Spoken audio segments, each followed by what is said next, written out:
J'ai une bonne et une mauvaise nouvelle. La bonne nouvelle, c'est que j'ai terminé mon pot de yaourt. La mauvaise, c'est que j'en ai un autre. Non, mais je veux pas manger mon yaourt maintenant. Surtout que je dois aller le chercher, tout ça. On fera peut-être ça à la pause. Voilà. Demain à midi, je suis invité dans un café parisien pour enregistrer une petite émission. Enfin, petite, elle durera peut-être 3 heures, j'en sais rien. Sur un débat, voilà. C'est une copine qui a voulu organiser ça. Attention, ça rigole pas avec des micros HF et tout le bazar. Hein. Sur la série et le cinéma. Voilà, avec plutôt est-ce que la série devrait craindre le cinéma ou voilà, vous voyez des choses comme ça. Alors moi je suis pas trop série donc je me sens un petit peu peut-être intrus dans le comité qu'elle a réuni. Alors on va faire un petit live pour prendre le pouls, c'est le cas de le dire. Les pour et le contre et tout ça. Alors moi j'ai pas terminé de prendre des notes sur un article sur Stranger Things qui était vachement bien, un article français qui défonçait un petit peu la série. Tu te feras l'avocat du diable là-bas. Je pense pas que le cinéma soit le diable. Pour moi, ce serait plutôt la série qui serait le diable, qui serait la gangrène, le virus. Mais parce que moi, je lis pour le cinéma, parce que j'ai vu plus de films que de séries, et je suis plus emporté par le film et tout ce qui en découle que la série. Après, c'est mon choix. Je pense pas ce serait un mauvais débat si on commençait à faire des choses comme ce que je viens de dire. C'est-à-dire une espèce de bataille de guerre rangée qui ne sert à rien. Je souhaite que ce soit un bon flux de conversation qui est du pour et du contre, et puis on verra. C'est vrai que le prochain film de Luc Besson parle de toi. Je sais pas ce qu'il va faire, mais je lui souhaite bonne chance, hein, parce que la BD est vraiment... c'est space, hein, c'est le cas de le dire. C'est vraiment très bizarre. Faudra voir, mais je ne suis pas confiant. Je ne suis pas confiant pour le design et les décors. Je ne suis pas confiant du tout pour le choix des personnages. C'est un choix de personnages, je dirais, bankable, mais je ne pense pas que ce soit le meilleur des choix. Je trouve que Valérian fait trop adolescent. Quand on voit dans les bandes dessinées, c'est quand même un adulte, hein. C'est-à-dire un mec qui est plutôt viril. Quand tu vois le menton en fait de Valérian dans les BD, que ce soit les premières ou les dernières, tu vois que c'est vraiment un menton d'adulte. Je trouve par exemple que si Clive Owen avait été plus jeune, ça aurait été un bon Valérian. C'est-à-dire un mec qui a quand même de la putain de virilité. Parce que Dean Diane est bien gentil le mec, mais il fait pas viril pour un sou. Et Laureline, alors pourquoi pas, mais il faudrait déjà qu'elle soit rousse. Parce que là, dans ce qu'on voit dans les photos, c'est pas le cas. Alors moi, je suis déjà un petit peu réfractaire. Là, vous pouvez dire, oui, c'est le geek ultra nerd sur Valérian. Non, pas du tout. J'ai pas vu beaucoup de bandes dessinées, mais sur toutes les bandes dessinées, elle est rousse. Donc, il faut arrêter de déconner, quoi. Si on se fait une adaptation ou on te refait le 5e élément 2. À un moment, il faut choisir. Hein. Non, mais j'ai l'impression que le mec, il veut juste faire son 5e élément 2 et pas faire... En fait, que le Valérian soit un prétexte. Je crois que c'est la chose la plus simple qui soit, c'est un prétexte. Je pense que pour le spectacle, ce sera sympa, mais alors l'adaptation, ce sera de la merde, tout simplement. Lucie, moi je ne l'ai pas vu au cinéma, bien sûr, mais il n'y avait rien, quoi. Il y a un moment où ça devenait intéressant, mais ce moment est complètement passé sous silence après, c'est quand elle commence à se désintégrer dans l'avion. Je me dis, elle va se battre pour essayer de survivre et tout ça, ça va être vachement bien. On va avoir une espèce de crescendo où elle va se désintégrer tout en essayant de faire quelque chose pour sauver sa vie. Enfin, ce serait énorme. Mais en fait, non, pas du tout. Ok, d'accord. Donc, en fait, on suit le policier dont on n'a rien à battre. Voilà, enfin, vous voyez le problème, quoi. Donc, oui, ça a été un problème pour moi sur Lucie. C'est un des problèmes majeurs, parce qu'autrement, le film, il est plutôt bien fait. Hein. Donne-nous l'explication de la fin de Matrix Révolution. Neo, il refait une matrice. Voilà. C'est-à-dire que ça reste une matrice, mais elle est différente. Il la remet à zéro, mais selon de nouvelles règles, où chacun est libéré de sa destinée, c'est-à-dire de sa fonction. C'est-à-dire un monde plus libre, où chacun peut être ce qu'il veut. C'est tout simple, hein. Moi, j'ai arrêté le YouTube Game Ciné. Ouais, il n'y a pas de YouTube game, hein. Qu'est-ce que c'est? C'est encore des cons qui ont inventé cette expression, ou des Français qui sont tellement mollassons qu'ils ont repris le terme anglais en pensant que faire que ouais, c'est le YouTube game, ça fait gangsta et tout ça. Vraiment, c'est des teubés, hein, ceux qui utilisent ces termes-là. Ah, ça crée des tensions, ça crée des clans, c'est juste de la mauvaise graine, hein. Aussi bien l'expression que les gens qui l'utilisent. Ça sert à rien, le YouTube game. Oh là là. J'ai l'impression qu'on parle de trafic quand j'utilise ce terme. Oh, ça, c'est affreux. J'aime pas du tout.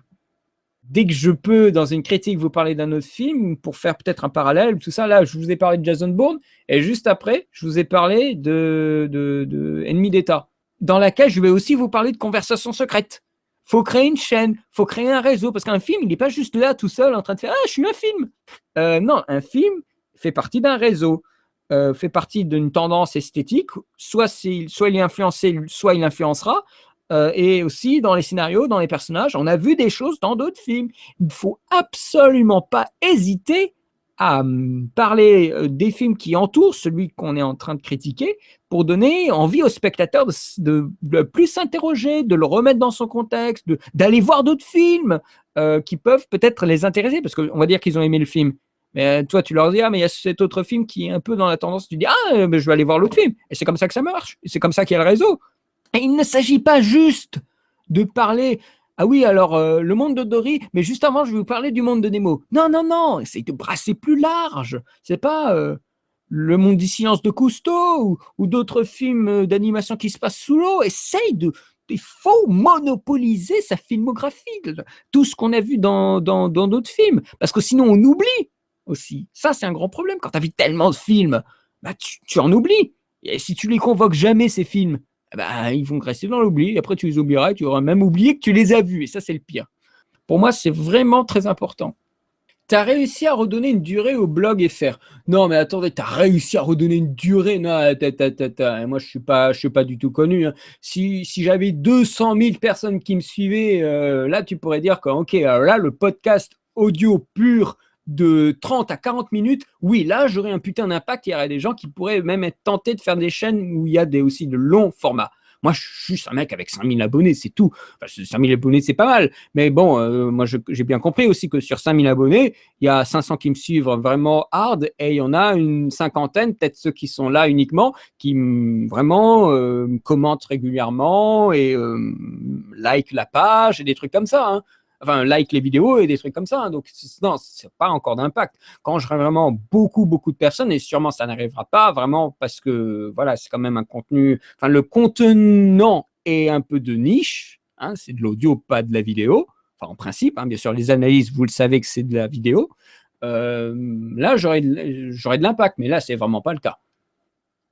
Es-tu sur Sens Critique? Oui, mais malgré moi, il y a quelqu'un qui m'a forcé un peu la main, quoi. Alors du coup, j'y suis. Donc il y a une page, Sin5, voilà. Likez, mettez 10. Oh le mec.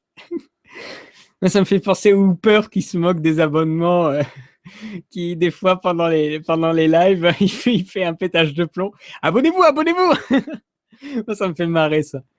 C'est la grande différence entre une argumentation écrite et réfléchie et un débat. C'est qu'on se répète 1000 fois et qu'on parle de façon totalement déconstruite dans un débat. Oh bah, mon argumentation n'est pas forcément écrite, hein. J'ai quelques notes en papier, mais rien de plus, hein. Donc, enfin bon, là, je pars en live, hein, bien sûr, hein, parce que j'ai rien devant moi. Mais pour les critiques, c'est pas écrit, hein. Mes critiques ne sont pas écrites, hein, faut pas l'oublier, hein. Ce sont des expressions, des mots, des suites de. Bah tiens, on va s'amuser. On va faire un petit partage de l'écran là. Je vais vous montrer à quoi ressemble une critique avant d'être tournée. Qu'est-ce que je peux vous donner moi à voir? Bah tiens, je vais vous donner un des textes qui est prêt. Autant s'amuser et terminer sur un petit truc. Alors attendez. Sur quoi je peux vous... Sur quoi je... Ah tiens. Voilà, ça c'est pas mal. Wow, tu nous montres un truc que les youtubeurs réservent à leur donateur Tipeee pour 50. Non, mais c'est pas... faut pas déconner quand même, hein. Alors ça, c'est une critique que vous n'avez pas encore vue. Alors du coup, je reste là sur le traitement de texte, je ne vous vois pas sur le chat. Ça, c'est une critique que vous n'avez pas encore eue en critique, hein, en enregistrement. Donc c'est Vampire, je vais peut-être un peu zoomer dedans, ça vous verrez mieux parce que je sais que le flux YouTube est un peu dégueulasse. C'est Vampire de Karl Theodor Dreyer. C'est un film, c'est pas forcément un film expressionniste, hein, c'est plus naturaliste impressionniste, pour ce que j'en sais, hein. Donc c'est un film qui a été financé par mécénat par Nicolas de Gunzburg. Donc c'est un espèce de noble qui voulait faire un film avec lui dedans. Donc vous voyez un peu déjà le cerveau du mec, hein, la cheville qui enfle. Et donc oui, bon, j'expliquais que en fait j'ai perdu mes notes et donc je suis furax, mais c'était important à mentionner quand même, hein. Je le mentionnerai quand je ferai la vidéo. Et donc je reviens voilà sur l'histoire. C'est toujours le même principe, histoire, personnage, mise en scène, toujours dans le même ordre, avec des fois des sous-rubriques qui se rajoutent, genre thème ou morale, des choses comme ça. Enfin, je le faisais pour Disney par exemple. Donc là, histoire. Et je vous parle voilà, d'éléments d'adaptation, du genre fantastique, de la confusion entre le film, qui sévit au milieu du film, des choses qui m'échappent dans le film, voilà, avec souvent voilà, un élément qui me fait commencer ma réflexion, et des fois voilà, des bouts de phrases, voire des phrases complètes, hein, ou des mots. Voilà, des petites choses, hein, c'est pas forcément vraiment des trucs structurés en paragraphes, hein, jamais. En plus, n'oubliez pas que c'est des choses que je dois presque interpréter comme un acteur en live pour que ce soit un peu plus vivant. Donc, il ne faut pas que ce soit des gros paragraphes où je passe plus de temps à me concentrer pour lire qu'à donner un peu d'énergie dans le texte. Donc, moi, je le fais comme ça, avec des petites lignes pour bien repérer l'élément important de la ligne. Par exemple, là, parce que je suis trop terre à terre, là, je vois tout de suite ce que je voulais dire, et hop, et je pourrais bien le marquer quand je ferai la critique. Ensuite, personnage, exactement le même principe, voilà, des éléments, souvent j'essaye d'ordonner pour que ça ait une espèce de fluidité. C'est-à-dire que là, des fois, je passe du coq à l'âne, mais je dois m'arranger pour que ça soit voilà, dans la continuité, presque autant que je peux. Oui, bien sûr, ça s'est affiné avec les années où je fais ça, hein. J'ai toujours fait de cette façon, mais maintenant, ça a pris une dimension assez importante. Là, n'oubliez pas, on a 7 pages de texte, hein, donc c'est assez immense, hein, c'est plutôt important. Voilà, donc on parle des personnages. Après, bien sûr, personnages inclut aussi les foules, les silhouettes, la façon dont on traite les personnages par la mise en scène. Ça peut inclure plus de choses que simplement les personnages. Donc voilà, après, des fois, j'inclure d'autres choses. Et après, la mise en scène, la production, les effets esthétiques, le montage, la réception critique. Il y a eu d'ailleurs une super réception critique pour ce film-là, c'est-à-dire qu'elle variait entre l'allemande, la française et l'anglaise, parce qu'il y a eu 3 montages différents. Voilà, ils l'ont enregistré, le film, hein, en 3 langues différentes, c'est complètement fou. Le mec, il est allé dans un asile après la sortie du film. Enfin voilà, des trucs comme ça que je trouve assez croustillant pour savoir un petit peu ce qui s'est passé autour du film. Ça permet voilà, d'avoir un petit florilège d'anecdotes sympas. Et ça permet aussi de comprendre un peu tout ce qui s'est passé autour de ce film. Alors je passe moins de temps à parler vraiment du film, mais j'aime bien aussi parler un peu de la production autour de ce film. Alors là, tout d'un coup, toutes ces petites choses, vous voudrez bien en connaître la source, hein. Ça, je veux bien comprendre. Et je crois avoir cité un livre de Jacques Aumont pour me renseigner sur le film. Vous tapez Jacques Aumont Vampire et c'est le titre du livre. Donc, vous avez plein d'infos sur la réception, sur des critiques de l'époque. C'est très, très intéressant. Ouais, généralement, la VF, je la regarde pour découvrir le film. Et après, si j'ai envie de revoir le film, je regarde en VO. Il faut dire ces dernières années que quand je vais au cinéma, je les regarde en VO, les films, hein. Mais je n'ai pas du tout de problème avec la VF, VO, VF. Pour moi, c'est des débats qui ne servent à rien. Tu laisses les gens, je l'avais dit dans les FAQ d'ailleurs, tu laisses les gens aimer ce qu'ils veulent. Ça sert à rien d'essayer de les engueuler. Mais ça fait à rien, tu les laisses dans leur ignorance ou dans leur savoir. T'as pas à te jouer garant de qualité de quoi que ce soit, qui se mêlent de leurs affaires, quoi. C'est ouf. Je veux dire, un moment, que ce soit VOVF ou n'importe quelle autre chose, il n'y a pas mort d'homme, on parle de culture. Laissez les gens penser ce qu'ils pensent, même si c'est faux. Vous avez trouvé un film très mauvais, Il y a un autre qui a pris son pied. Ça sert à rien d'essayer de l'amener dans son camp. Il a aimé le film, il a pris du plaisir. Bah, laissez-le avec son plaisir. C'est très bien, il a pris du plaisir. Bah, vous en avez pas pris, bah, c'est comme ça. Peut-être qu'à un moment, ce sera l'inverse. Et ça s'arrête là. Il faut pas essayer d'amener les gens dans leur camp, quoi. En pensant qu'on a raison et que les autres ont tort. Oh là là. Laissez la culture des autres en paix. J'espère que, dites-le moi, hein, mais j'espère que moi je le fais pas dans les critiques, en mode vraiment, si vous faites pas ça, c'est que vous n'y connaissez rien. Vous voyez ce que je veux dire, quoi. Je pense pas le faire. Si je le fais, dites-le moi, hein, n'hésitez pas à me le dire, hein, dans les commentaires, bien sûr. Bonjour, pour rester sur De Pardon, enfin sur la vie paysanne, ben, c'est un peu le cas. C'est des gens qui te font que bosser toute la journée, qui sont pas. Ils regardent à midi Jean-Pierre Pernaut et le soir ils voient un ou deux trucs. Je peux t'assurer que quand moi j'étais chez ma mamie tout l'été, c'était Thalassa, Fort Boyard, Interville et, et peut-être Capital ou des trucs. Et les mecs, ils mangent comme ça à partir de à peu près 21h jusqu'à 23h et ils dorment presque devant la télé avant de se réveiller et peut-être débarrasser le truc et aller dormir. Et le lendemain, c'est 5h, 6h devant les étables, quoi. Donc, bien sûr, ils n'ont pas grand-chose à dire. Ah, ça, c'est évident, hein. Et c'est ça qui est fascinant. Tu vois qu'aujourd'hui, on veut tellement dire les choses, on veut se renseigner, culture, flux, portable, machin. Et tu vois, ces mecs qui sont tout simples, qui font vivre le silence. Ils font vivre le silence de la France. Oh, c'est beau, ça. Mais oui, non, mais c'est ça. Enfin, je suis sûr que je vais retrouver beaucoup de choses de mes moments passés chez mes grands-parents en Corrèze quand je vais voir ces docus de pardon. Je suis sûr que je vais ressentir ça. Et du coup, j'ai hâte de regarder. De Niro n'a pas sabordé sa carrière, il faut arrêter de déconner. Il a juste envie de faire des films un petit peu plus pour les jeunes, quoi. Il a envie de se faire plaisir. Il a envie de changer, justement. Arrêtez les gangsters et tout ça. Yo, yo, yo, gangster, je suis méchant, je pète tout le monde. Non, il a envie de faire un petit truc sympa, un petit truc décomplexé. Tu sais, un mec n'a pas tout le temps la même mentalité sur des dizaines d'années, hein. À un moment, le mec, il veut être tranquille, il veut se faire plaisir, il veut faire des petits films, il veut faire des petits films légers, parce que le mec, voilà, il se sent plus léger maintenant. Moi, je l'ai beaucoup aimé dans The Intern. Je ne sais plus comment c'est en français, avec Anne Hathaway, là, sur la petite start-up. Je l'ai beaucoup aimé dedans. Je n'ai pas vu Dirty Papi, je suis sûr que ça peut être marrant. Non, mais le mec, il ne se saborde pas. Le mec, il a juste envie de se faire plaisir. C'est tout. Vous calez sur votre envie de voir toujours De Niro de la même façon, mais n'oubliez pas que c'est aussi. Il y a aussi lui, son avis qui compte, hein, et tu peux pas. Je veux dire, le mec, il a quoi? Il a quoi, 40 ans de carrière? En 40 ans de carrière, tu peux pas faire toujours les mêmes rôles. À un moment, il change, il a envie de changer aussi.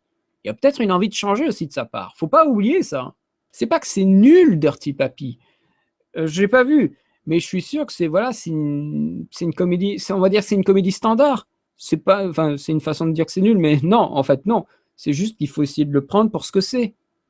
Oui, le ciné enchaîné, tu fais bien de le mentionner. C'est vrai qu'avec David O. Russell, on lui propose de beaux rôles. Moi, je l'ai beaucoup aimé dans Joy, de Niro. En effet, tu as vraiment t'as très bien fait de mentionner David O. Russell, qui fait vraiment des films vraiment bien. Enfin, moi, j'ai beaucoup aimé les derniers. Bien sûr, c'est pas du tout des films qui m'intéressent foncièrement parlant, mais c'est des films qui sont pas mal, hein. Joy, ça m'a un petit peu surpris, c'était bien. Tu penses quoi de la psycho des persos dans La planète au trésor? Ben, c'est bien. Non, mais j'aime bien la relation entre Jim et Silver, mais de toute façon, j'avais vu L'île au trésor avec Charlton Heston bien avant de voir La planète au trésor. Donc, j'étais déjà habitué à une relation de qualité.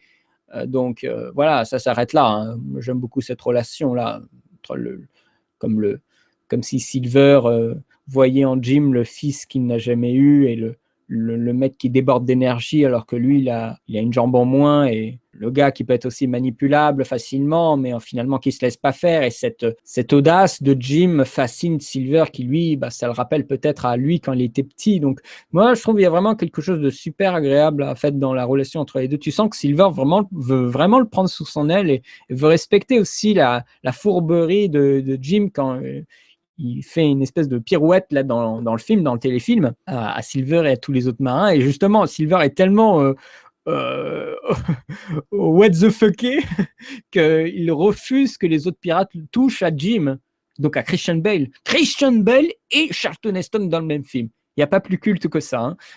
Silver prend parti pour Jim, même s'il sait qu'il les a foutus dans la merde. Et je trouve ça... regardez le téléfilm. Ceux qui n'ont pas vu le téléfilm, j'ai fait une critique sur ma chaîne dans la semaine spéciale pirate. C'est incroyable, quoi, la relation entre les deux. Le film dure longtemps en plus, hein. Et on te narre vraiment le truc. Alors, le problème, c'est que La Planète au Trésor, le dessin animé, il est très très court quand même. Donc, bon, c'est un peu rapide, mais on a exactement la même. Vraiment, il y a la même chose, hein, c'est-à-dire une espèce de.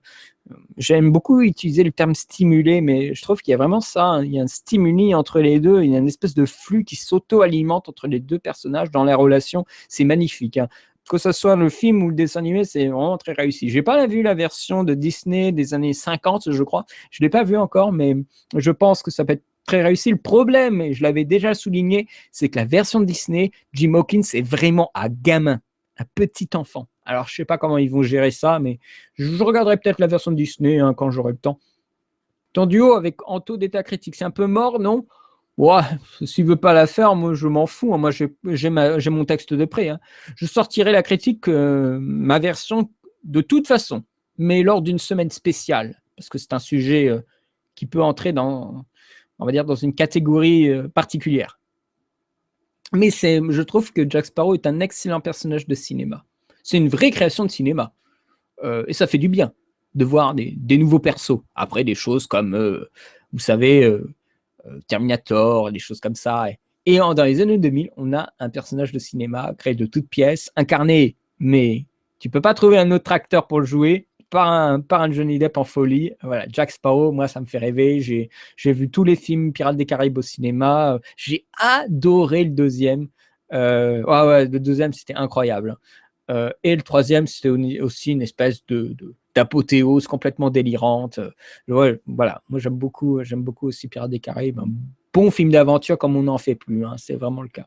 Pourquoi ne pas faire une série de critiques sur Ghibli? Le studio a fermé ses portes avec les souvenirs de Marnie. Attends, c'est pas Miyazaki qui a plutôt pris sa retraite que le studio qui a fermé, parce que je crois pas que Ghibli et que Miyazaki qui ait fait de l'animation. Je pense qu'il y a d'autres personnes. Hein. Je ne veux pas m'avancer parce que je connais pas leur actualité, mais je pense qu'ils vont sortir encore d'autres choses. Après, ce sera peut-être plus lent. Et si Mud, tu dis que c'est vraiment leur dernier film, bon, moi j'ai encore pas mal de films à voir de leur part avant d'imaginer faire une rétrospective. Hein. Et en même temps, je suis pas sûr que ça m'intéresse. Hein. Enfin, au point de me plonger vraiment dans le studio et tout ça. En plus, encore une fois, je reviendrai sur faire toute une rétrospective sur un studio. C'est lourd quand même. Et surtout que c'est pas un des petits studios. Hein. Il faudrait encore que je me coltine des tonnes de machins. Je suis pas sûr que je suis prêt pour replonger dans un truc de studio. Hein. Je voudrais faire un truc plus léger. Hein. De toute façon, j'ai pris mes décisions. Hein. Depuis plus d'un an, je sais quelle est la prochaine rétrospective. Hein. Donc voilà, j'ai pas de souvenir que tu aies fait des critiques de films de Wes Anderson. Du pauvre Wes Anderson, je n'ai vu qu'un seul film, c'est son dernier, Grand Budapest Hotel, si je me trompe pas, c'est celui-là. Donc je n'ai vu que ce film-là du mec. Mais oui, je sais qu'il y a des films qui sont très bien et tout ça, mais bon, je peux pas voir tous les films de la Terre. Hein. Je suis pas payé pour voir des films, hein, ne l'oubliez pas. Hein.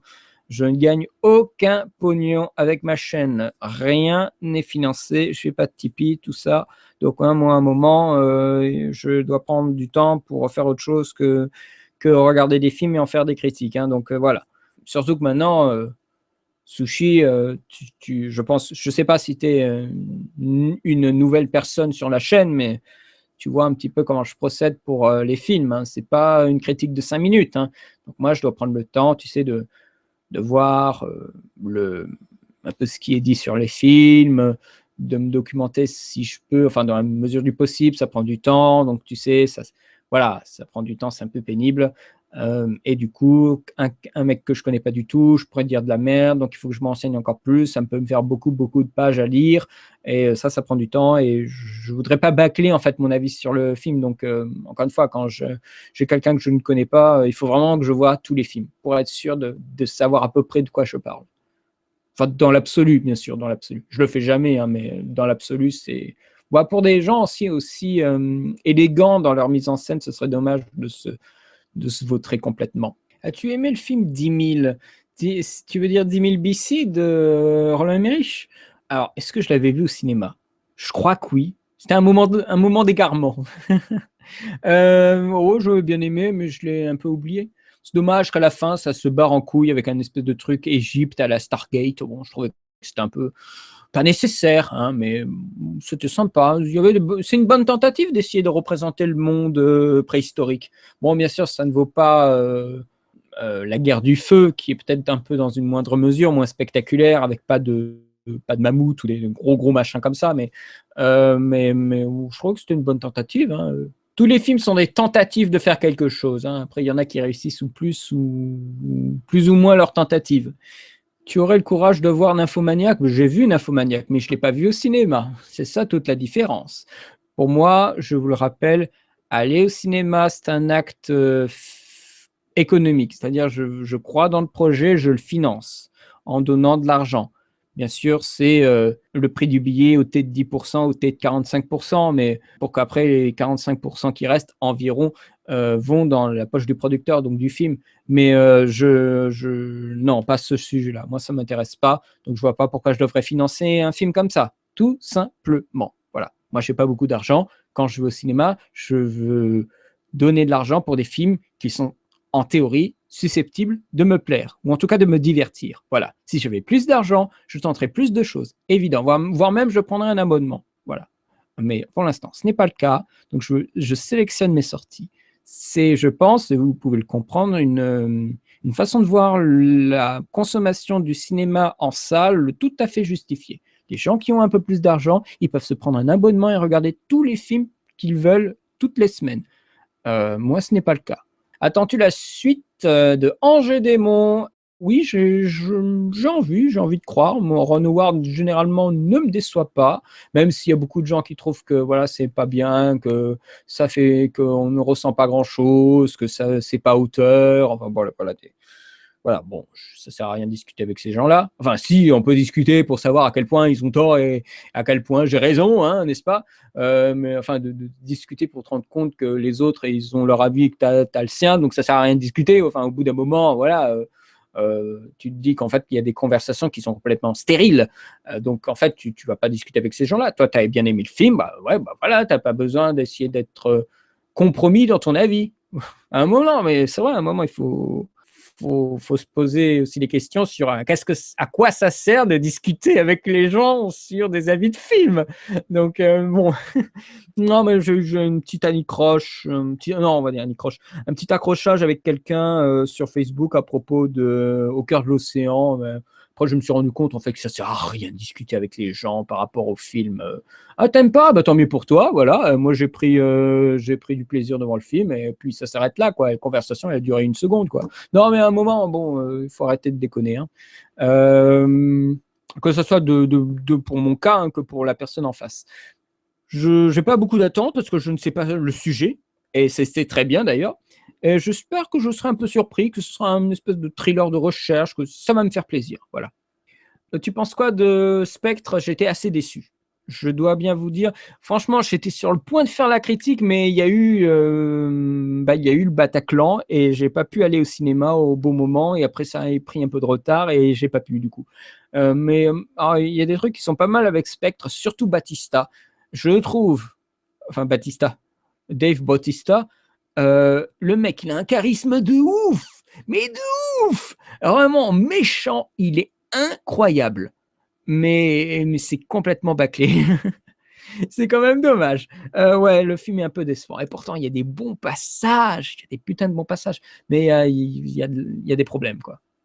Pourrais-tu me donner ton avis sur le montage des reportages des chaînes info?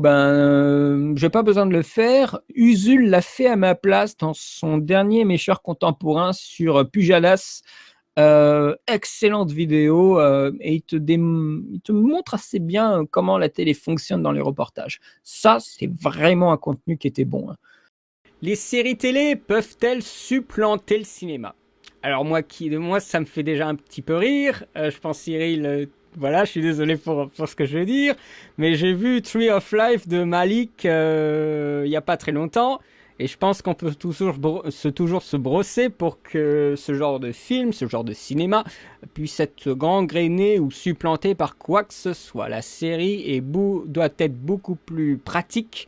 C'est bien joli de s'exciter sur les séries et tout ça, mais enfin, dans l'optique de supplantage ou de gangrénage ou des choses comme ça, ça reste sur une poignée de genres de cinéma et ça reste aussi sur du grand public, du mainstream, du médiatisé, des films de contemplation, des espèces de drames intimistes ou des choses qui sont absolument pas, on va dire, tendance, ne font déjà pas l'objet de séries et n'ont aucune crainte pour avoir quoi que ce soit à faire avec la série. Donc déjà ça, je pense, c'est réglé. Et les films ou les séries qui sont peut-être en confrontation, on va dire, elles sont tellement médiatisées que d'un côté comme de l'autre, c'est difficile d'avoir vraiment une influence, quoique. Le problème, c'est quand ça vient même pas directement sur le film même, en fait, l'influence, je pense. Elle vient plus du succès de l'une ou l'autre. Je veux dire, quelqu'un qui a fait des scénarios de série absolument brillants, on lui offre de faire des scénarios de films. Ce n'est pas la série en elle-même qui va créer quelque chose, un changement dans le film. Ce sont les concepteurs et ce sont les scénaristes qui se voient tentés par le grand écran. Tu m'as enlevé les mots de la bouche, la Brain-Killa. Star Wars c'est un très bon exemple le nouveau d'un côté méga sériel, même je trouve dans la structure entre cette espèce de va-et-vient des gens. Alors on est capturé, après on est relâché, après on est de nouveau capturé, après on est de nouveau relâché, après il y a une espèce de côté cyclique de petites scènes que je trouve très semblable à de la série, en plus bien sûr du climax de fin qui n'arrange vraiment rien à l'affaire, hein. Attention, restez là au prochain épisode. Ça fait un petit peu peur. Ah, mais Avenger NC, pour moi, c'est un côté sériel, hein. C'est presque effrayant, hein.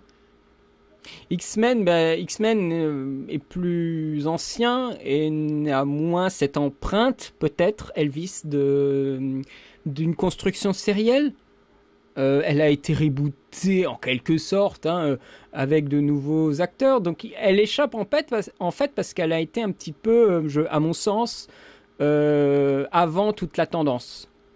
Je ne sais pas, par exemple, l'émergence de ces séries actuelles qu'on a, je ne sais pas d'où ça a été déclenché. Sûrement, c'est là où historiquement je suis un peu à la ramasse en termes d'évolution de la série.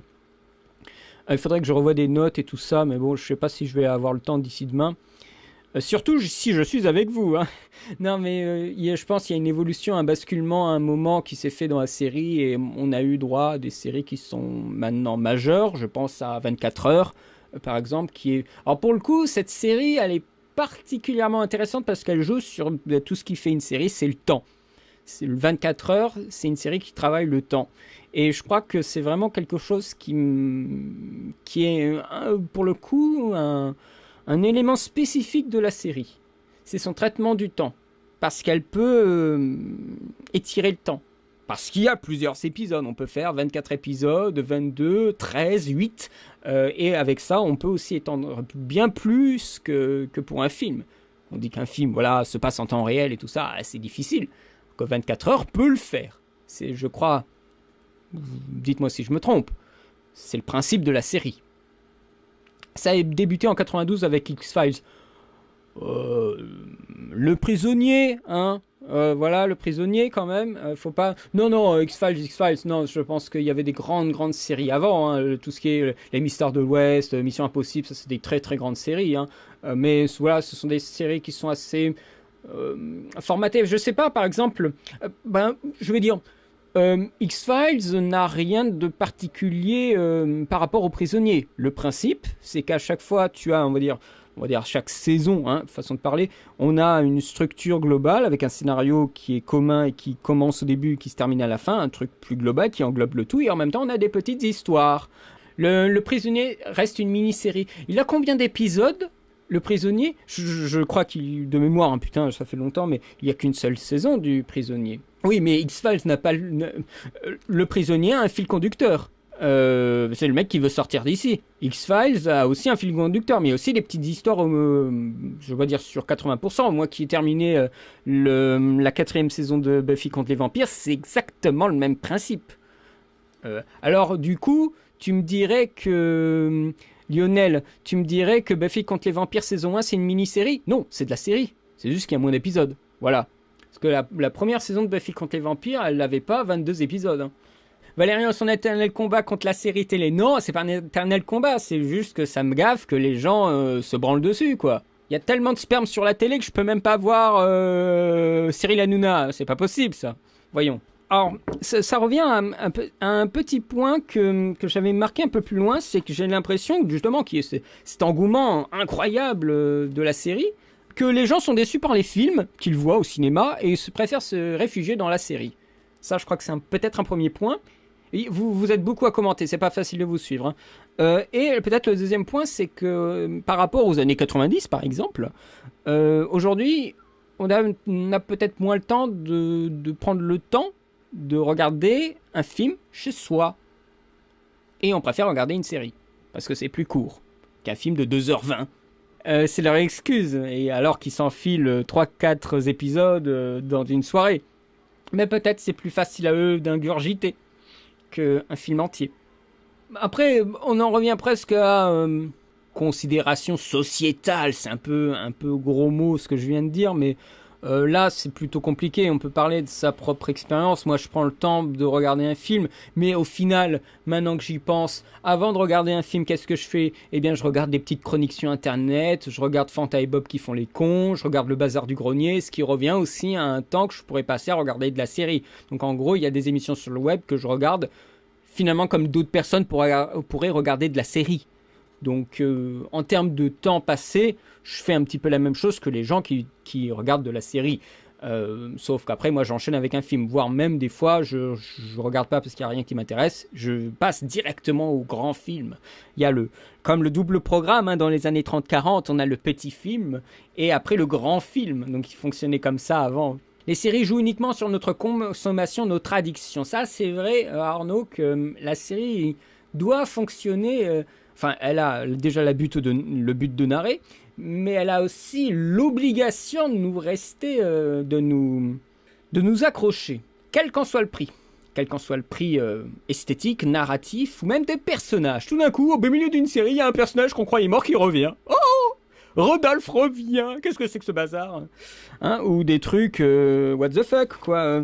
Qu'est-ce que c'était? Alors je sais pas dans les livres, mais Snow qui revient dans Game of Thrones, hein? Tu te dis ah mais il est crevé la saison précédente. Ah ben non, il est là. Ok, d'accord. Sous le prétexte magique, j'en ai rien à foutre des spoils, hein. Ou par exemple, ils avaient prévu pour Buffy contre les vampires. Je suis assez sur Buffy contre les vampires, hein. Ils avaient prévu que Spike serait mort au milieu de la 2e saison. Et là, bah, ça touche particulièrement le public. Le public a tellement kiffé Spike. Donc le mec avec les cheveux oxygénés, le vampire qui est complètement génial, quoi. Il est badass à souhait. Eh bien, ils ont tellement kiffé le vampire qu'en fait, ils l'ont fait survivre jusqu'à la fin de la série. Parce qu'il est ultra badass, l'acteur le joue vachement bien, il est cynique à mort, il y a plein d'humour qui sont excellents avec lui. Mais voilà, parce que le public a trouvé son compte envers ce personnage. Et je suis sûr que vous pouvez me balancer des tonnes d'exemples. Là, Arnaud, tu me parles de Jesse Pinkman, le mec que je peux pas encadrer dans Breaking Bad. Qu'est-ce que tu me dis, il devait mourir à la fin de la première saison de Breaking Bad. Voilà, bon... Après, savoir si c'est vrai ou non, bon, je te fais confiance, Arnaud. Mais encore un autre exemple. Ça me fait penser à Pilote. Moi, ce que je trouve aussi très faible dans les séries, ce sont les pilotes. C'est-à-dire l'épisode 1 qui doit tellement prouver que la série est super bien que le pilote fait n'importe quoi. Enfin, moi, je pense à Breaking Bad. Hein. Le pilote est catastrophique. Alors, oui, ok, c'est sympa, ça montre un peu l'étendue, en fait, de ce que pourrait être la série. Mais c'est le gros piège, parce que les mecs n'ont pas le choix, parce qu'ils doivent accrocher dès le premier épisode. Donc ce qu'on fait, c'est que le mec, il commence déjà à faire de la meth dès le premier épisode. Alors qu'un film ne se presserait pas dès les 10 premières minutes, certains le font, mais c'est plutôt rare, dès les 10 premières minutes à balancer tellement de trucs pour donner l'impression qu'il faut absolument accrocher le spectateur. Ils préfèrent faire une grosse scène d'action pour les blockbusters. Et encore, c'est pas le cas de tous les blockbusters. On parle des séries annulées, on les compte plus. Tu penses à quoi ? Je me crois me souvenir que Vinyl de Scorsese devait, mais ça c'était pas confirmé, devait avoir une deuxième saison, ils l'ont annulé. Ça avait fait des scores vraiment pas terribles. Alors ça a été très salué par la critique, par contre le public, il a traîné du pied le public. Hein. Vinyl c'est HBO ou je sais plus. Enfin bon, voilà, moi je suis un peu largué pour tout ce qui est série, j'espère que demain les gens avec qui je serai pourront être plus clairs parce que qui a fait quoi et qui a produit quoi, moi je suis un peu largué. Hein. C'est pour ça, ça va être intéressant parce que moi j'ai vraiment une vision très cinéma et la série je suis très étranger, enfin je suis pas étranger hein, mais j'en ai quand même vu un petit peu mais j'en ai pas vu tant que ça, surtout les actuels, hein, vous savez les trucs Six Feet Under, j'ai pu me rattraper sur True Detective récemment, j'ai pas vu la saison 2 mais la saison 1 me suffit. J'ai pas vu Les Sopranos, j'ai pas vu Fargo, j'ai pas vu Game of Thrones, enfin des trucs comme ça qui sont quand même des séries, voilà, qui semblent, enfin qui font parler d'elles, on va dire. Je dirais pas qu'elles sont bonnes parce que je les ai pas vues, mais qui font parler d'elles. Twin Peaks en même temps, les gars, c'est Lynch. Ah bah oui, bah là, j'ai envie de dire, je sais pas, j'ai pas des exemples de séries qui sont faits par des putains de réalisateurs de films. Mais je sais que Scorsese, il semblerait que les scores de vinyle n'ont pas été excellents, que la série est vraiment bien, mais que le public ne s'est pas retrouvé dedans, c'est peut-être le sujet. Et que Baz Luhrmann est en train de faire The Get Down, qui est hors de prix. La série a coûté, à ce que j'ai lu, hein, je suis pas sûr des sources, mais 120 millions de dollars, on dirait Game of Thrones. Mais pour un truc, je crois que c'est Netflix qui les finance. Netflix a vachement peur que la série se vautre. Alors, Baz Luhrmann, c'est le champion des fiestas, hein, mais ce serait bien que Netflix se vautre complètement. Quel est le système le moins inconvénient ? Celui des prime time ou des pilotes ? Ah, mais j'en sais rien, moi. Alors là, il faut pas nous demander ça, hein. Les Sopranos, c'est surcoté à mort. Je ne sais pas, je ne connais pas. Moi, ça m'intéresse pas de voir du Scorsese, du gangster à Scorsese en série. Il paraît, d'après le Ciné Enchaîné, que ce n'est pas ça. Mais bon, ça reste aussi un film de gangster, hein. Faut pas... un film. Vous voyez le lapsus déjà. Une série de gangsters, après, avec peut-être des variantes, mais... Et une autre côté, les exemples Valérian sont récents. En effet, ce sont des réals qui ont bifurqué récemment à cause de ces modes de série. Twin Peaks, ça commence à dater. Ouais, c'est vrai que peut-être qu'ils ont trouvé peut-être plus de liberté artistique que pour un film, ou qu'ils ont voulu tout simplement essayer, Chris, de faire de la série parce que c'est tendance, pourquoi pas. Il y a bien David Fincher, aussi connard qu'on puisse le penser le concernant, il a quand même fait, je pense, une série qui est plutôt sympa. Après, moi, ça ne m'intéresse pas des masses de suivre un homme politique dans sa campagne. Je suis sûr que c'est très sympa, mais les trucs politiques, j'en regarde quand j'ai vraiment envie d'en regarder. Même si House of Cards est vraiment brillant et que c'est bien fait et je pense bien encadré par le showrunner qui est David Fincher, je ne vais pas forcément me ruer dessus tout de suite. Il paraît que c'est vraiment bien, hein, mais je vais pas me précipiter dessus. Hein. Ah ben, tu fais bien de me préciser, le Ciné Enchaîné que Sopranos, ça peut avoir des côtés Pusher, parce que j'ai pas aimé Pusher. Donc, toute la trilogie, hein, Pusher. Donc, c'est bien que tu me le précises, ça me donne moins envie d'aller voir les Sopranos. Hein. Alors, pour toi, une série devrait avoir combien d'épisodes ? Alors, ça dépend de ce que ça veut narrer. Si ça veut narrer une enquête policière... faut pas faire 10 épisodes, il faut en faire moins. Surtout une enquête policière. Je pense là au True Detective. Je trouve même que 8 c'est trop. Parce qu'à un moment, il y a une espèce de d'étirement qui ne sert à rien. On aurait pu épurer. On aurait pu facilement épurer plein de passages et ça te ferait sauter un épisode. Facile. Il y aurait 1 heure en moins, ça aurait été pas plus mal. Mais après, on veut nous narrer que voilà, les mecs, ils sont dans un environnement de misère et tout ça. Bon. Tu peux le faire aussi plus simplement. Mais la série est là aussi pour développer des choses plus que nécessaires, en fait. Enfin, à mon sens. Mais je pense que les séries ont aussi le droit d'avoir leur scénario par rapport au film qui s'étale dans le temps. On est en train de parler de séries qui sont tournées avec de vrais acteurs. Si on parle de séries animées, là, le rapport est très différent. Que ça soit, pour moi, on va dire, pour les Japonais, hein, pour être plus clair, je crois que la meilleure série que j'ai vue, celle à laquelle j'étais vraiment impatient, mais exactement comme le dit Arnaud, mais vraiment impatient de voir la suite, c'est Monster. Oh là là, Monster. Il y a, je crois, 74 épisodes, mais moi, j'étais à fond dans la série. Hein. Et c'était insupportable, parce que chaque jour, ils diffusaient un épisode. Donc, t'as envie vraiment de voir la suite le jour suivant, quoi. C'est terrible. Hein. C'est vraiment terrible. Homeland, il paraît que il y avait... Alors, c'était trop marrant. Je vais vous faire une petite anecdote de monteur. Une petite anecdote de monteur. Ça, c'était sympa, cette anecdote. À D8, ils étaient en train de programmer, je crois, la saison 2 ou 3. Je sais plus. Il y a combien de saisons dans Homeland? Attendez. Homeland, 5 saisons. Je crois que c'était la 4e ou la 5e. Je sais plus. En fait, celle qui a fait un bid, ça doit être sûrement la dernière, donc la 5e.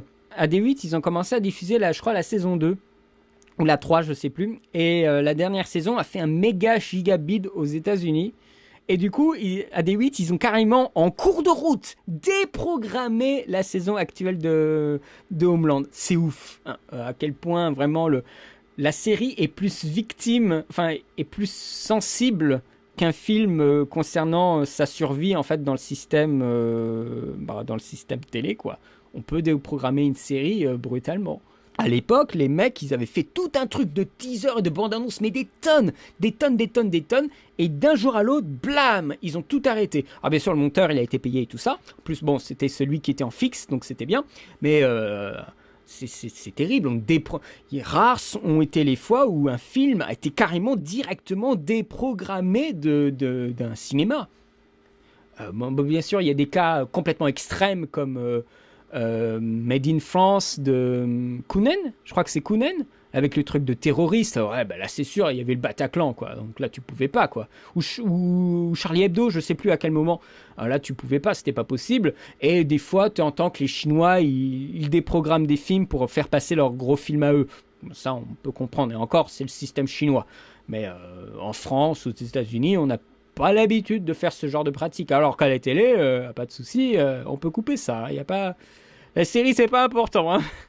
Non, c'est assez terrifiant quand même. Hein. C'est clair, D8, ce sont... Non, c'est pas de la merde, mais il faut choisir ses programmes, je pense. On va dire, D8 ne t'apporte pas beaucoup de choses intellectuelles, mais c'est sympa à regarder. Mais c'est aussi sympa à regarder qu'écouter un truc en fond, quoi. Les déprogrammations de séries, c'est devenu une norme. Tant que ça, moi, je ne suis pas tant renseigné que ça sur les séries, mais Lionel, c'est vrai ce que tu me dis, parce que... Bon, moi, je trouve ça vraiment terrifiant, quoi. Alors, tu parles de déprogrammation à la fin d'une saison, quand même. Ils déprogramment pas au beau milieu le truc, quoi. Tu veux dire ils avaient programmé plusieurs saisons et qu'à la fin de la première, ou je sais pas combienième, ils ont arrêté, quoi. Les mecs, ils travaillent à fond là-dessus, c'est leur petit bébé, quoi. Et tout d'un coup, les mecs, ah ben non, mais on vous encule, on n'en veut plus. Alors que les mecs, ils sont déchaînés et... Je pense que vous serez d'accord avec moi. Je crois que les séries aujourd'hui n'ont jamais... bien sûr, les séries aujourd'hui, on parle de séries américaines importantes. Elles ont coûté vraiment très très cher. Hein. Alors après, elles veulent faire des trucs consensuels. Hein. C'est terrifiant. Détrôner le cinéma. Le cinéma n'a même pas... ne fonctionne pas dans la même optique quand on va le voir. Hein. Le cinéma, en principe, on va voir le film dans une salle. Donc on n'est pas comme chez soi ou enfin en théorie dans la première découverte d'un film. Donc voilà, la façon dont on le regarde aussi est un petit peu différente. Alors, je vais couper le ventilateur parce que j'ai l'impression que je vais Je vais m'enrhumer. Plusieurs séries souffrent de la saison de trop. Ah bah quand on veut toujours étirer pour faire du pognon, c'est comme les films, hein. Combien de trilogies ont été un petit peu malmenées par un troisième opus qui est pas à la grandeur des attentes d'un deuxième opus qui est souvent très très très très bon. Après je pense que la série aussi actuelle a démocratisé des façons de faire, beaucoup le fond vert. Quand tu vois des fois des vidéos de making-of, tu te dis en fait dans la série il n'y a rien de réel, il y a juste l'acteur et son costume qui est réel, tout le reste c'est du bidon. Ça m'a fait un petit peu peur. Comment ça s'appelle, Broadway Empire ou des trucs comme ça, tu vois beaucoup de fond vert à gogo. J'avais vu, je crois que c'était un plan de Ugly Betty, pardon, où on la voit sortir à l'extérieur et on la voit je crois se fracasser contre un arrêt de bus. Ce qui était hilarant, c'était qu'il y avait juste la colonne du bâtiment et l'arrêt de bus qui était réel. Et les acteurs, bien sûr. Tout le reste, c'était du fond vert. C'est-à-dire tout le fond avec les gens qui marchent et tout ça, c'est du bidon. Oh, putain, ça fait peur. Les mecs, ils sont tellement... Et je parle même pas de Game of Thrones ou de Walking Dead. Hein. Il n'y a rien de réel là-dedans. Game of Thrones, en fait, on en avait parlé avec Dabren Killa. Game of Thrones fonctionne un peu sur le principe de l'extension. C'est-à-dire qu'on a un début de décor, un tout début de décor, et après tout le reste est étendu numériquement. Alors ça permet aux acteurs de d'y être un minimum, mais après, vous inquiétez pas que ces séries-là, elles vont mal vieillir. Hein. Elles vont mal vieillir. Stargate, oh putain, ne me parle pas de cette horreur. Le film est bien et propose des choses infinies, mais alors la façon dont la série la sucé jusqu'à la moelle, waouh, c'est effrayant. Après, bien sûr, Stargate, ça fait toujours un peu cheap. Le film était relativement correct, hein, mais enfin, moi j'ai bien aimé hein, Star Trek, Stargate. Mais la série, elle est, on dirait Buffy contre les vampires dans l'espace. Hein. Excusez-moi de le dire comme ça. Il y a des séries que j'aime, il y a des séries que j'aime pas. Bon, moi, j'ai vu des vieilles séries et c'est un peu normal que j'ai la dent dure par rapport à des séries plus récentes qui presque échappent un petit peu à ma nostalgie, en fait, aux structures auxquelles j'ai été habitué dans le temps. La série a quand même bien évolué. Elle a plus d'ambition visuelle et actorale et narrative. Donc moi, je me sens un peu... je ne suis pas, on va dire, en adéquation avec les mutations actuelles de la série. Je suis sûr qu'il y a des séries, par exemple, il y a une des dernières séries que j'ai bien appréciées, c'était, encore une fois, c'est une série qui respecte un peu les codes d'antan, c'est Desperate Housewives. Moi, je trouvais que c'était, voilà, c'est ce qu'on attend un peu d'une série, avec des décors studio qui se sentent pas mal, une narration qui est tout à fait agréable, oui, qui est un peu basique, et voilà, et des personnages attachants. Moi, comment il s'appelle, Orson. Le McKellan, là, le mec qui joue dans Twin Peaks, il joue dans Desperate Housewives, un espèce de dentiste génial, là, le dentiste. Le mec, il est excellent. Le mec ambigu, tu sais pas trop ce que c'est que ce gars-là, mais t'as envie de connaître, parce que non seulement ce qui est bien, c'est quand tu as une série où t'as que des personnages de série, tout d'un coup t'as un personnage que t'as vu dans des films arriver, ça te fait un électrochoc, en fait. Tu te dis, waouh, mais ce mec, je l'ai vu partout, et qu'est-ce qu'il fout là? Et du coup, t'es vachement intéressé. Il faudrait une nouvelle série d'une, une vraie bonne. Ouais, c'est vrai, ils avaient pas fait une mini-série d'une. En mini-série, il y en avait deux qui étaient vachement bien, enfin que j'avais bien aimé. Alors dites-moi si je me trompe dans le terme hein, mini-série. C'était Band of Brothers, Frères d'armes, je crois en français, et The Pacific. Je suis pas sûr pour The Pacific, mais Band of Brothers, c'était une mini-série, c'était produit par Spielberg, enfin tout de suite des gros moyens. Je trouvais que le faire en mini-série, c'était tout à fait justifié. Dans l'absolu, on aurait pu aussi en faire un film. Mais pour montrer la dureté du temps et les mecs qui n'en finissent pas avec leur mission, c'est bien de l'avoir fait en mini-série. Ça permet quand même d'avoir un temps un peu plus long. Voilà, 40, une heure de série. Je crois pour un épisode de mini-série, c'est 1 heure. Il me semble, hein. Dites-moi si je me trompe. Plutôt que voilà, nous faire du 22 minutes ou du 42 minutes, c'est chaud quoi.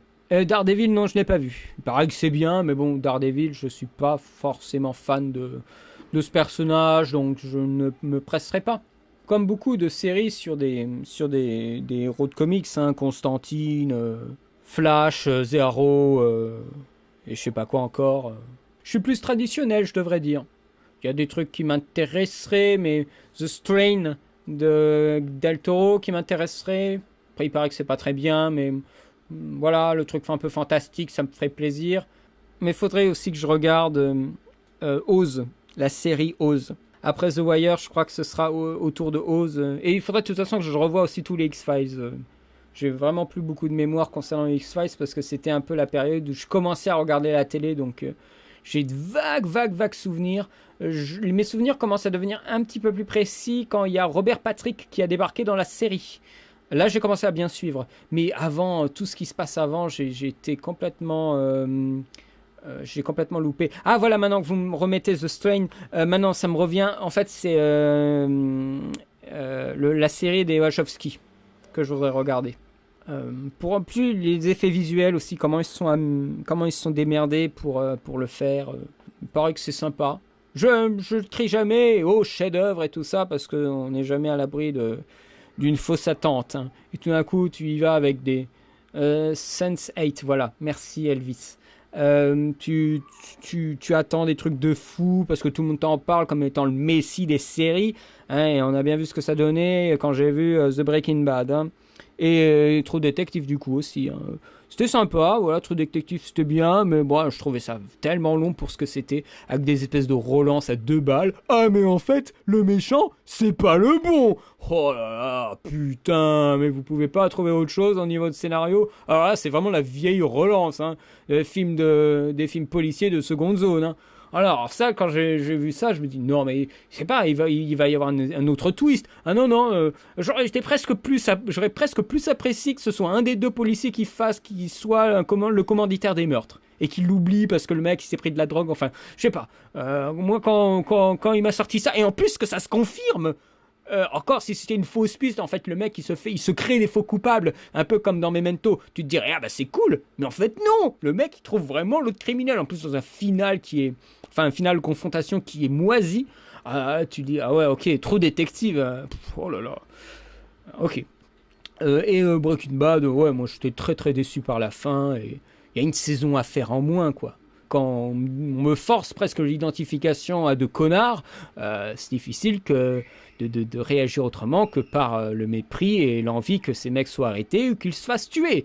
Donc à partir de là, ça vient aussi de moi, hein, de ma façon de ressentir les choses. Hein. Ça, je suis totalement conscient de ça, ne vous inquiétez pas. Hein.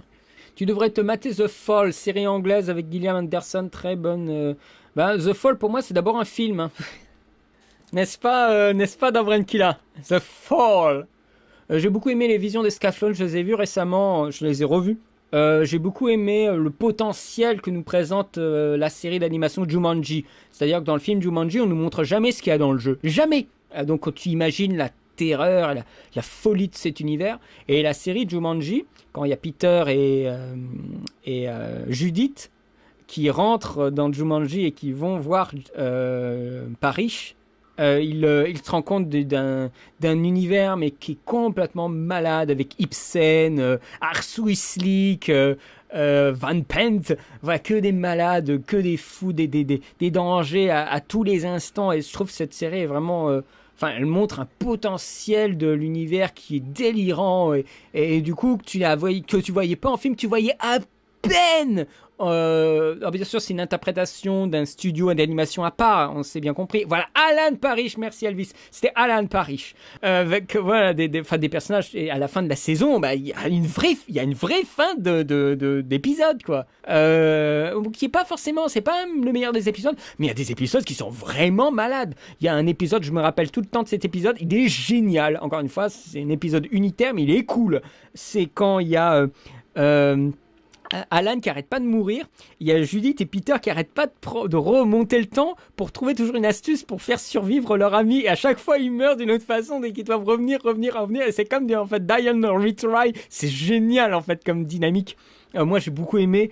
Qu'est-ce qu'il y a encore comme série, mais qui ne soit pas forcément japonaise, puisqu'il y a aussi des séries qui ne sont pas qui sont occidentales, qui sont vachement bien, mais après il faut les trouver. Voilà, la série des Batman, exactement, Ciné 007, c'est une série qui est très bien faite, Enfin, vraiment avec des partis pris qui sont forts et qui est bien raconté. Il y a de très très beaux épisodes. Et il y a des personnages qu'on n'a jamais vus encore en film. Hein. Je pense à Clayface, qui pour moi, ce serait un fantasme de le voir en film. Clayface en film, waouh! Putain, déjà, ce qu'on voit dans le jeu vidéo, c'est assez dingue. Alors, en film, il y aurait aucune limite, quoi. L'histoire sans fin, j'en avais revu 1 ou 2 épisodes, je trouve que ça avait mal vieilli, cette affaire. Je trouve que la série avait vachement mal vieilli. Full Metal Alchemist, j'ai vu la première saison, j'ai adoré, je les avais regardés, je crois, sur Canal+ à l'époque, avec la version française, la VF. J'ai beaucoup aimé, vraiment. Oh là, il y a des moments qui sont intenses, mais des trucs de fou. Il paraît que la 2e saison est encore mieux. Alors, oh là là. Alors, le design est un peu changé, mais les grandes séries très très longues du style Dragon Ball Z. Oui, je sais, dehors dans la rue, on égorge un poulet. Qu'est-ce que je disais? Oui, je n'ai pas vu des grandes séries comme Naruto, One Piece, des choses comme ça. Je n'ai vu qu'en intégralité Yu-Gi-Oh! Et un petit peu de Pokémon. Je crois que je me suis arrêté aux îles je sais plus quoi, là, l'archipel de je ne sais plus quoi. Je crois que je me suis arrêté à peu près à cette saison-là. Après, je n'ai plus suivi du tout. Mais Yu-Gi-Oh! J'ai vu jusqu'à la fin. Ainsi que Yu-Gi-Oh! GX et c'est tout. Après Yu-Gi-Oh! 5D, là j'ai suivi quelques épisodes mais je me suis arrêté. Après j'ai suivi par rapport aussi à la version française. Bon, je pense que la série est quand même à différencier d'un film. C'est un petit monde à part, c'est moins cher, donc les télés prennent oui, enfin, quand je dis que c'est moins cher, le problème c'est que c'est moins cher, donc on peut en faire plus facilement, on peut en faire plus aussi, mais c'est aussi moins cher, donc ce qui arrive, c'est que les télés, au lieu de programmer un grand film, un film qui peut coûter cher, mais voilà, un beau film pour la soirée, mais uniquement pour la soirée, eh bien ils se disent, ah ben non, un film, c'est peut-être trop cher à apprendre. Donc, ce qu'on va faire, c'est qu'on va se prendre une série. On paye une série en entier, qui est peut-être moins chère qu'un grand film, et on va pouvoir l'utiliser plusieurs fois par semaine. Alors qu'un film, tu l'utilises qu'une seule fois. Tu vas pas le rediffuser après à 20h50 le dimanche suivant. Tu peux pas. Donc, en fait, c'est moins rentable. Alors que les chaînes de télé, elles ont une masse d'argent. Mais non! Il faut encore qu'ils fassent des économies sur notre envie de spectateur. Moi, j'ai envie de revoir, comme dans les années 90, où t'avais pas toutes ces séries de merde. T'avais beaucoup de films. Alors, bien sûr, il y avait des films qui étaient bien, il y avait des films qui étaient pas bien. Mais tu avais des films. Là, il faut presque prier le ciel pour que tu aies un film sur une grande chaîne actuellement. Alors, bien sûr, Dieu merci, il y a beaucoup de chaînes maintenant. Avec les TNT, le câble, les numéricables et tout le orange, machin, truc chouette, machin. Il y a beaucoup de chaînes, il y a même des chaînes qui ne font que dans le film. Alors la série, elle essaye de se placer où elle peut. Ce que je trouve dommage, c'est que la série, je la sens dépassée. Je sens que la série se sent dépassée. Par moments, certains producteurs, ils savent pas comment prendre le public. Parce que là, on se dit, oui, presque la série, c'est un peu l'évasion par rapport au cinéma. Mais il faut pas croire, la série, elle a exactement les mêmes problèmes que le cinéma. C'est-à-dire qu'à un moment, elle se trouve devant des impasses. Même dans la conception d'une série, mais même en général. Ce qui nous fait faire des ignominies, des remakes de séries, ou des adaptations qui sont complètement hors de propos. Des remakes de séries, V, la série V, qui a été remakée il n'y a pas très longtemps, qui pareil n'est pas très bonne. Ah bah ouais, bien sûr. Ou des adaptations de films en série, pire. Moi je dirais que c'est pire. Après, il y a toujours une belle réal, si on s'y met, tout ça. Mais des trucs comme Stargate... Bates Motel. J'ai vu la première saison de Bates Motel. Alors c'est sympa, mais tu te dis mais comment ils peuvent faire tenir le principe déjà sur une saison, mais en plus après sur d'autres saisons. Et en fait on passe complètement à côté du truc parce que en principe Psycho c'est montré que ce mec n'est pas normal et que le monde autour de lui est normal. Bah là c'est presque l'inverse. Oui, Inskino, ça ressemble un petit peu au principe des journaux. Il y a quelques siècles, des mini-nouvelles hein, dans les journaux, ouais, je suis d'accord. Hein. Des séries radio. The Shadow. Voilà, ce genre de choses. Mais ça, on en revient toujours à la même chose. À un moment, il faut en créer plus parce que le spectateur veut en voir plus. Que ça soit film, série ou que sais-je. Hein. On va toujours jusqu'à l'escalade, jusqu'à ce qu'à un moment, on redégringole et après, le spectateur est lassé, le spectateur est plus exigeant. Tu vois, enfin, je sais pas si t'es encore là, le ciné enchaîné, mais je te parlais de l'exigence. Et justement, plus tu vois de choses, plus tu deviens exigeant. Et après, ça peut faire des dégâts, quoi, sur ta réception de certaines séries. Moi, j'ai pas envie de voir dans une série un espèce de décalque de ce que j'ai déjà vu dans un film. Alors Dieu merci, je reviens sur True Detective puisque je l'ai vu, je ne me permettrai pas de parler en profondeur des autres séries, mais True Detective, son principe qui fait en sorte que voilà, c'est une série qui essaye d'avoir quand même un dialogue de série, c'est que ça se travaille dans le temps avec une enquête qui patauge. Après, c'est pas agréable quand elle patauge parce que le spectateur lui-même aussi patauge et en a marre, mais elle le fait tenir dans le temps et elle permet même aussi de basculer de nouveau dans le présent. Après, je trouve que l'idée d'avoir les intervieweurs qui parlent, c'est mal. Ils s'en servent pas, en fait. C'est une espèce de profondeur pour donner. Regardez, il y a du relief dans le film, enfin dans la série, mais en fait, c'est pas très exploité, c'est un peu inutile. Pour créer un décalage, mais en fait, il y en a pas tant que ça. En fait, je pensais que cette idée, des personnes interviewées serait utilisée un peu à contre-courant ou que on les entendrait dire un truc. Ce qui se passe devant l'écran, c'est complètement l'inverse. On le voit pour une scène. Une seule putain de scène. C'est tellement dommage. Ou qui est vraiment un jeu complètement du chat et de la souris et qui nous met complètement les idées de travers. Mais non, c'est méga classique. Voilà, pour le coup, elle devient classique et très... presque très banale, True Detective. C'est bien raconté, hein, mais c'est très banal. Et encore, moi j'ai pas vu des tonnes et des tonnes de trucs policiers, vous savez, du style tous les experts à Miami et tout ça, ou ce genre de principe, oh là là, le tueur c'était pas le vrai tueur. Le film doit compresser en fait le propos et le temps du coup. Alors, le principe de True Detective par rapport par exemple à un film qui s'appellerait True Detective, c'est d'étaler le temps et de prendre le temps aussi du coup de développer des personnages.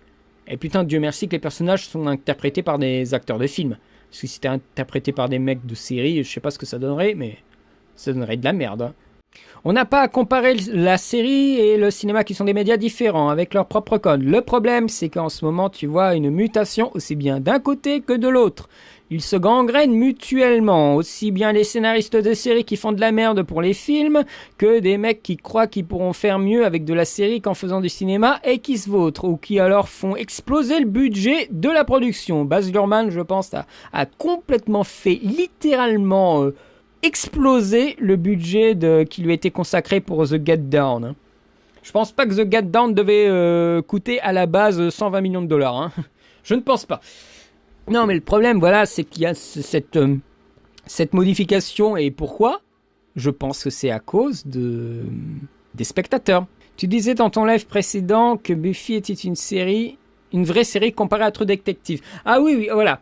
Je trouve que Buffy contre les vampires a plus l'aspect d'une série parce je trouve qu'elle a une structure beaucoup plus sérielle, mais plus peut-être dans un style un peu vieillot de la série, c'est-à-dire, je l'avais dit au début du live, hein, on a, on va dire sur 22 épisodes, il y a une trame principale qui se dégage, une menace globale, enfin dans le cas bien sûr de cette série-là, de Buffy contre les vampires. Mais en même temps, on a beaucoup de petits épisodes indépendants, qui sont purement indépendants, qui développent un tout petit peu les personnages, mais qui ont une menace générique limitée à un épisode. De même que X-Files. X-Files, c'est la même chose, mais sur des enquêtes. De même qu'il y a sûrement des séries d'enquêtes qui sont, en principe, voilà, sur le meurtrier de mon père, et en même temps, tu as des petites affaires sur le côté. Voilà, moi, c'est ce que j'entends comme ça par série. Et moi, ce que je croyais quand je lançais True Detective, c'est qu'on aurait peut-être une enquête globale et des petites enquêtes, en fait. Mais non, c'est une enquête qui prend 8 épisodes. Et c'est en cela que je trouve qu'elle a plus une ambition de structure de film, mais qui est étirée à n'en plus finir sur 8 épisodes. Tu vois, donc c'est là où je trouve la structure de True Detective est un petit peu... Je pense que... comment ça s'appelle ? Attendez que je retrouve mes notes. Stranger Things, c'est la même chose. Dites-moi si je me trompe, je l'ai pas vu. Hein. Mais cette série semble être en fait une grosse intrigue, mais sur plusieurs épisodes. Et pas une intrigue globale, mais qui est distillée au milieu de petits épisodes indépendants. Tu vois ce que je veux dire ? Bonjour. Mais c'est bien que tu me le rappelles parce que je trouve que ce sont deux façons de procéder qui sont différentes.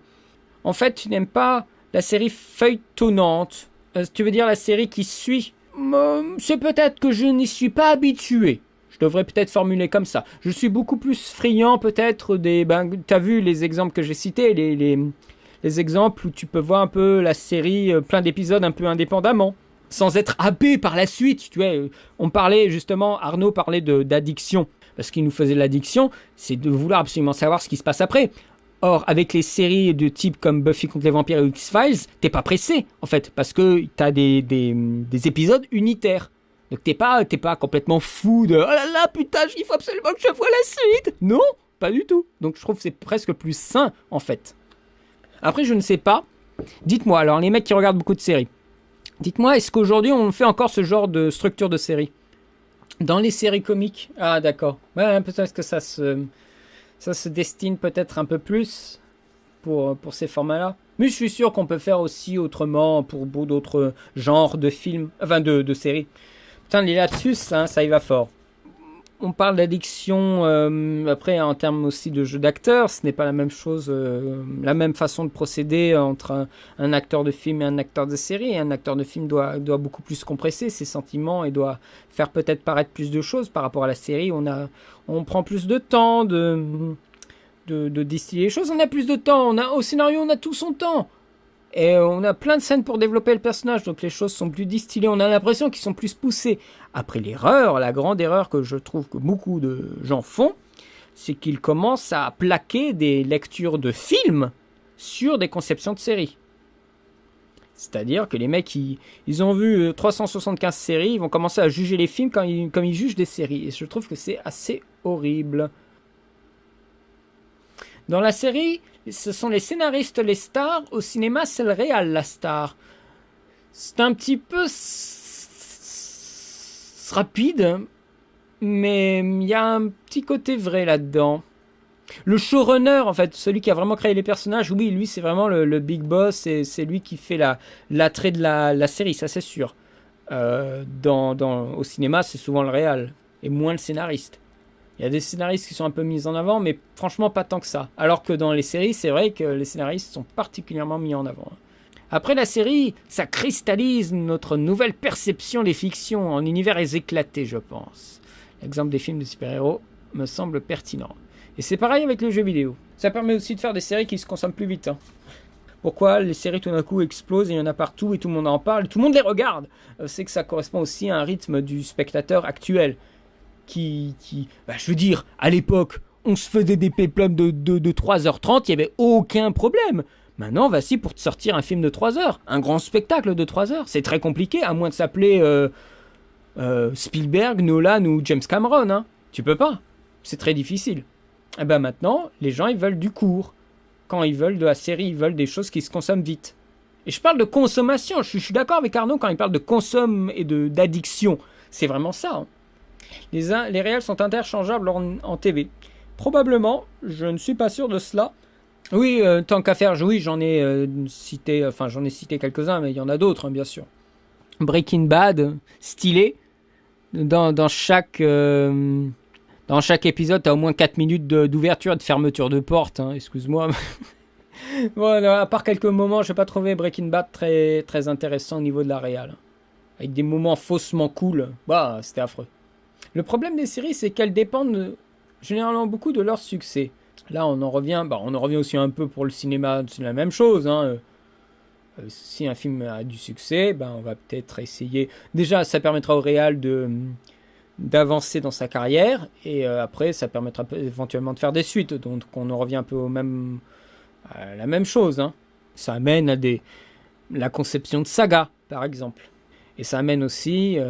les gens qui ont du succès en série, ça les amène à prendre les rênes de films pour le meilleur et pour le pire. Hein. Le meilleur, je ne sais pas encore trop ce que c'est. Et le pire, Thor 2, Terminator Genesis, Star Wars épisode 7. Je suis sûr qu'il y a d'autres exemples. Les scénaristes de Green Lantern, ils ont fait n'importe quoi. Ils étaient 5. Hein. 5 sur Green Lantern. Et en plus, avec un réalisateur vieillissant, quelle idée de mettre Martin Campbell là-dedans, quoi. Il aurait fallu prendre un jeune. Mettre comme Martin Campbell dans la réalisation de Green Lantern. Mais quelle idée! Autant Matt Abrams dans Star Wars, c'est pas un mauvais choix, mais la réal est insignifiante, enfin. Après, ça reste de la réal fonctionnelle. Elle est assez bien fonctionnelle, elle est bien fonctionnelle, mais rien de plus. Dans quelques années, mais vous vous souviendrez de quoi dans ces films? Rien. Il n'y a plus de scènes marquantes. C'est pas des mecs qui ont des esprits de film. Nolan est quelqu'un qui pense qu'en film. Il pense même un petit peu trop au film. Hein. C'est quelqu'un qui est assez borné, je trouve. Mais pour le coup, il fait des vraies séquences de cinéma. Alors des fois, voilà, elles sont tournées avec les contraintes de ces caméras, grosses caméras, mais ce sont de vrais moments de cinéma que tu vis au cinéma. C'est pas des trucs de séries filmés plan-plan, sans aucune ambition de dévorer l'écran. Enfin, voilà. Thor 2, il y avait des possibilités dingues quand tu vois la scène finale avec le Malekith là et l'affrontement avec le passage dans les espèces de failles spatio-temporelles et les mecs qui s'envoient partout avec des camions. Tu te dis, waouh, c'est trop cool. Mais putain, tu as tapé quand même 2 heures de film avant, hein. Non, c'est terrible, hein. Et encore moi, et Joss Whedon. Mais on en parlait avec Chris. On parlait d'Avengers avec Chris. Mais attendez, mais le Avenger. Ouah, la lumière dégueulasse, tout est parfaitement éclairé, mais comme de la série. T'as pas des zones d'ombre, t'as pas de parti pris, t'as rien. C'est du propre, c'est du clinique. La série, c'est clinique. La série se veut davantage fluide parce qu'il y a une optique de télé, et cette idée-là, j'ai l'impression qu'il la transpose au cinéma. Comme si ça pouvait fonctionner de la même façon. Mais c'est faux. Ben, vous le dites vous-même. Dans le chat, vous le dites vous-même. La série et le film, c'est 2 choses différentes. Alors quand il y en a un qui amène de l'esthétique de série dans le film, alors là, ça doit aussi poser problème. Et là, ça doit vous faire tirer la sonnette d'alarme. Ou alors c'est que vous n'avez pas vu beaucoup de séries. Moi qui n'ai justement pas vu beaucoup de séries, moi je vois des trucs dans les films, mais tu dis, mais c'est pas possible. Les mecs, ils ont pas de couilles. Ils ont pas de couilles de faire des patrées de lumière de ouf. D'être violent, de casser des trucs, voilà, oh putain, ça c'est tuant quoi. Après c'est la politique de Disney de prendre des gens plutôt dociles, mais ça m'effraie quoi. Et du coup, il y a l'inversement aussi, quand il y a des gens qui vont commencer à faire des choses, je dirais presque trop cinématographiques dans des séries, et ça brouille les frontières. Et c'est pour ça que je parle de mutation. J'avais revu une partie de ma FAQ, je sais plus laquelle, je crois la 4e, où je parlais de séries, et je parlais de mutants. Et je n'aime pas les mutants. Et c'est vrai que moi, je suis très perdu. Moi, j'aime bien quand les choses sont à leur place. Que la série, ça reste pour la télé, et la consommation sur Internet, Netflix et tout ça. Et le cinéma, c'est le grand écran. Voilà. Chacun reste à sa place. Avec son esthétique, avec sa narration. Mais on ne peut pas, parce qu'aujourd'hui, tout est hybride. Tout est hybride, hein, on ne peut pas le nier. Hein. Depuis 10 ans, 15 ans, on fait que ça. Hein. À des plus ou moins hautes doses. Donc il faut accepter ça, et pour moi, ça me bloque. Je n'aime pas ça. J'aime savoir ce que j'ai devant moi. C'est comme la nourriture. Je ne suis pas forcément un grand découvreur, quoi, un grand explorateur. Les deux camps sont aussi désespérés les uns que les autres. Hein. Aussi bien le film qui essaye de se coller à des tendances, et il voit bien que les tendances sont serrées. Bah tiens, on va mettre la femme de Game of Thrones dans Terminator, hein. Je suis sûr qu'une naine, ça peut faire Sarah Connor. Ah bah non, désolé, une naine, ça fait pas Sarah Connor, excusez-moi, mais Emilia Clarke, on dirait une naine, hein. Et ils s'en moquent, hein, je l'avais dit sur Facebook, ils s'en moquent, hein, parce qu'à un moment, on a la scène où il y a les photos de police, elle arrive à peine à la moitié du cadre, hein, et c'est fait exprès, c'est cadré comme ça, on se moque bien de sa taille à elle. Bien sûr, elle est jolie, tout ça, on veut se la serrer et tout ça, bon, on s'en fout, ça, hein, voilà, c'est pour les prépubères de bas étage, mais tu vois le film, il y a rien. Je pense quand même qu'au vu de certains succès, ça force quand même un petit peu une hybridation de certaines façons de faire, que les mecs ils pensent qu'aux chiffres, Hollywood, avant de penser à l'artistique. On verra bien dans le temps quelles sont les séries qui resteront dans l'histoire de la série. Il y en aura qui là vous branlez dessus, mais ce qui est certain, c'est que dans quelques années, on les aura complètement oubliés. dans un futur lointain même, et pas des séries qui sont bloquées sur le passé. Je veux dire, l'adaptation en série de Westworld, je suis sûr qu'elle sera très bien faite, il y a Anthony Hopkins et tout ça, voilà, mais ça reste un concept du passé qu'on veut nous ressorguer parce qu'on ne sait même plus comment appâter le spectateur. Et le spectateur un peu plus âgé. Stranger Things, c'est la même chose, hein, ce sont des références en pagaille aux années 80, avec, voilà, référence à Stephen King, à Carpenter, à Spielberg, et finalement, c'est pas une série qui propose une ouverture vers le futur, vers une nouvelle création. Ça reste une espèce de flashback, mais rien de plus. C'est quand même malheureux, quoi.